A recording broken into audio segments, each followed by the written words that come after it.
ਵਾਹਿਗੁਰੂ ਜੀ ਕਾ ਖਾਲਸਾ ਵਾਹਿਗੁਰੂ ਜੀ ਕੀ ਫਤਿਹ। ਸੰਗਤ ਜੀ, ਅੱਜ ਅਸੀਂ ਤੁਹਾਡੇ ਵਾਸਤੇ ਦੁਮਾਲਾ ਟਿਊਟੋਰੀਅਲ ਲੈ ਕੇ ਆਏ ਹਾਂ। ਤੁਸੀਂ ਕਿ ਜਿਵੇਂ ਦੇਖ ਰਹੇ ਹੋ, ਅਸੀਂ ਇਸ ਦੁਮਾਲੇ ਦੇ ਵਿੱਚ ਫੁੱਲ ਵੋਇਲ ਕੱਪੜਾ ਯੂਜ਼ ਕਰਾਂਗੇ ਤੇ ਇਹ ਕੱਪੜਾ ਇੱਕ ਸਿੰਗਲ ਕੱਪੜੇ ਦਾ ਵੀ ਹਾਫ ਹੈ ਤੇ ਅਸੀਂ ਇਸ ਨੂੰ ਇਸ ਤਰ੍ਹਾਂ ਤੈਅ ਲਗਾਵਾਂਗੇ। We will make these folds. ਇਹਨੂੰ ਪ੍ਰੋਪਰ ਇੰਜ ਤੈਅ ਲਗਾ ਕੇ ਅਸੀਂ ਇੱਕ ਮੁੱਠੀ ਦੇ ਵਿੱਚ ਗੁੱਛ ਬਣਾਵਾਂਗੇ ਇਸ ਤਰ੍ਹਾਂ, ਤੇ ਅਸੀਂ ਪੂਰੇ ਦੁਮਾਲੇ ਨੂੰ ਉਸ ਗੁੱਛ ਵਿੱਚੋਂ ਇੰਜ ਕੱਢ ਕੇ ਪੂਣੀ ਕਰਾਂਗੇ।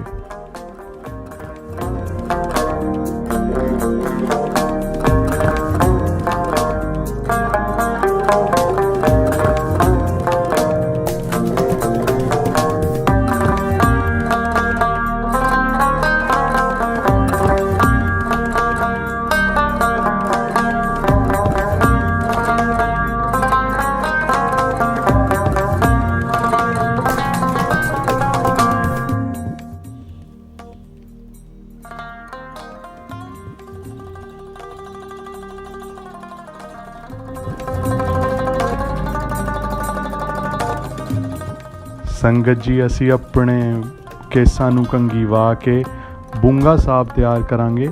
ਮੈਂ ਆਪਣੇ ਬੂੰਗੇ ਸਾਹਿਬ ਵਾਸਤੇ 2 ਮੀਟਰ ਕੱਪੜਾ ਯੂਜ਼ ਕਰਦਾ ਫੁੱਲ ਵੋਇਲ ਦਾ।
ਸੰਗਤ ਜੀ, ਹੁਣ ਆਪਾਂ ਕੇਸਕੀ ਤਿਆਰ ਕਰਾਂਗੇ। ਮੈਂ ਕੇਸਕੀ ਵਾਸਤੇ 2 ਮੀਟਰ ਕੱਪੜਾ ਫੁੱਲ ਵੋਇਲ ਦਾ ਯੂਜ਼ ਕਰਦਾ। ਮੇਰੇ ਬੂੰਗੇ ਸਾਹਿਬ ਦੀ ਲੈਂਥ ਤੇ ਮੇਰੀ ਕੇਸਕੀ ਦੀ ਲੈਂਥ ਸੇਮ ਹੈਗੀ ਹੈ। ਕੇਸਕੀ ਵਾਸਤੇ ਮੈਂ ਇਸ ਤਰ੍ਹਾਂ ਗੱਠ ਬੰਨ੍ਹਦਾ, ਜਿਹਦੇ ਵਿੱਚ ਮੈਂ ਇੱਕੋ ਹੀ ਗੱਠ ਦੇ ਵਿੱਚ 2 ਲੂਪਸ ਬਣਾਉਂਦਾ ਤਾਂ ਕਿ ਇੱਕੋ ਵਾਰੀ 'ਚ ਗੱਠ ਲੱਗ ਜੇ ਤੇ ਇਹ ਗੱਠ ਤੁਹਾਨੂੰ ਚੁੱਭਦੀ ਵੀ ਨਹੀਂ।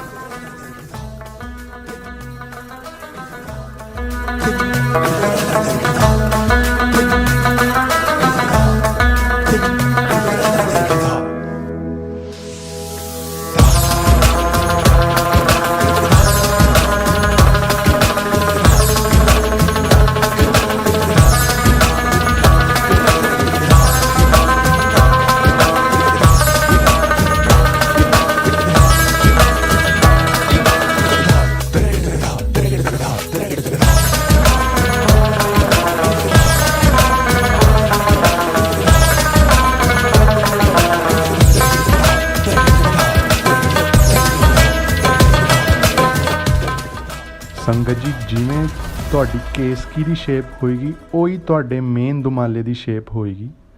ਤੇ ਹੁਣ ਅਸੀਂ ਮੇਨ ਦੁਮਾਲਾ ਸ਼ੁਰੂ ਕਰਾਂਗੇ। ਅਸੀਂ ਜਿਹੜਾ ਫੋਲਡਡ ਐਂਡ ਹੈਗਾ ਉਹਨੂੰ ਲਵਾਂਗੇ ਤੇ ਇੰਜ ਗਰਦਨ ਦੇ ਪਿੱਛੇ ਲੈ ਜਾ ਕੇ ਇੱਕ ਕ੍ਰਿਸ ਕ੍ਰੋਸ ਪੈਟਰਨ ਬਣਾਵਾਂਗੇ। ਪਹਿਲੇ ਲੜ ਨੂੰ ਮੈਂ ਦੂਜੇ ਲੜ ਨਾਲ ਸਪੋਰਟ ਕਰਕੇ ਇੰਜ ਰੋਕਾਂਗਾ।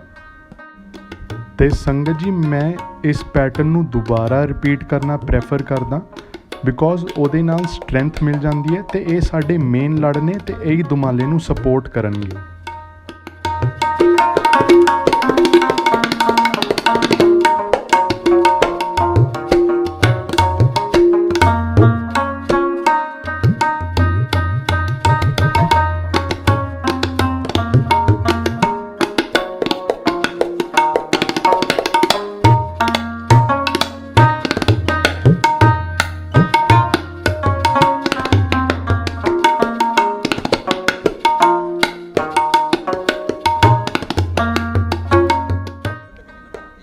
संगत जी हुण आपां अपने टॉप नूं कवर करांगे। असीं इस लड़ नूं इस तरह खोल के जिथे साडा क्रिस क्रॉस पैटर्न स्टार्ट हुंदा है उत्थों शुरू करके जिथे तक पिछे दुमाला हैगा उत्थे तक कवर करांगे ते इहनूं खिच के असीं रखांगे बिकॉज ये मेन लड़ है। यही लड़ साडे दुमाले दी शेप देगा।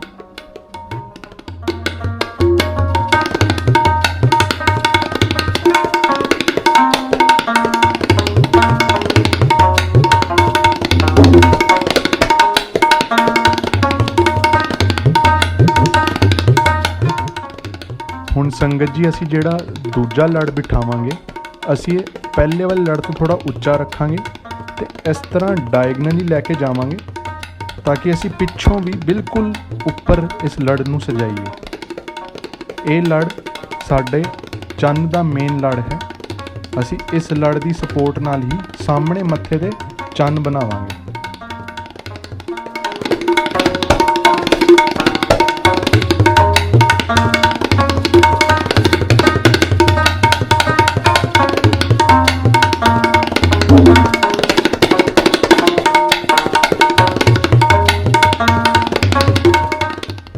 हुण संगत जी जिहड़ा साडा अगला लड़ है असी इसनूं इस तरह सजावांगे कि ये दोनों पासों साडे चंन नूं क्रॉस करे इक्वली ते असी यही पैटर्न रिपीट करते रहांगे अपने बाकी लड़ां वास्ते। ते यही दोनों साइडां तो एक क्रॉस ते एक ओवल शेप दे विच लड़ बैठते रहेंगे।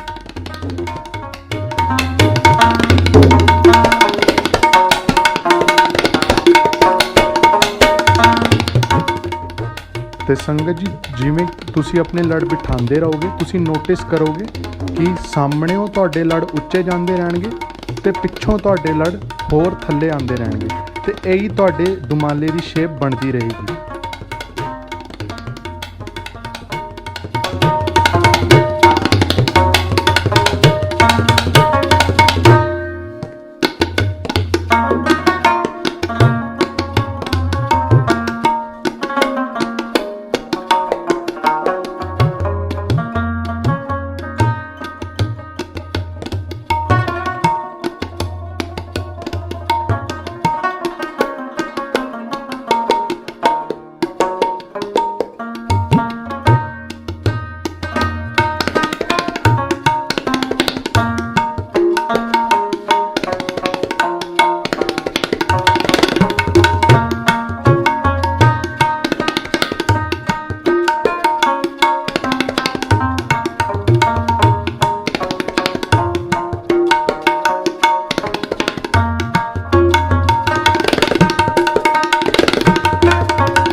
हुण संगत जी तुसी अपना आखिरी लड़ जिहड़ा तुहाडा सैकेंड लास्ट लड़ हैगा पिछे उहदे विच फसाओगे तो तुसी इस चीज़ का ध्यान रखना कि तुसी लड़ नूं इक्को पासे ना इकट्ठा करो नहीं तो तुहाडा दुमाला उत्थों थोड़ा जिहा मोटा हो जाएगा तो वह गफ बन जाएगा।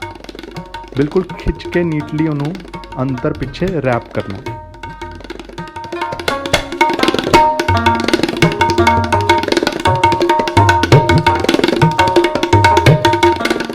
संगत जी साडा दुमाला तैयार है।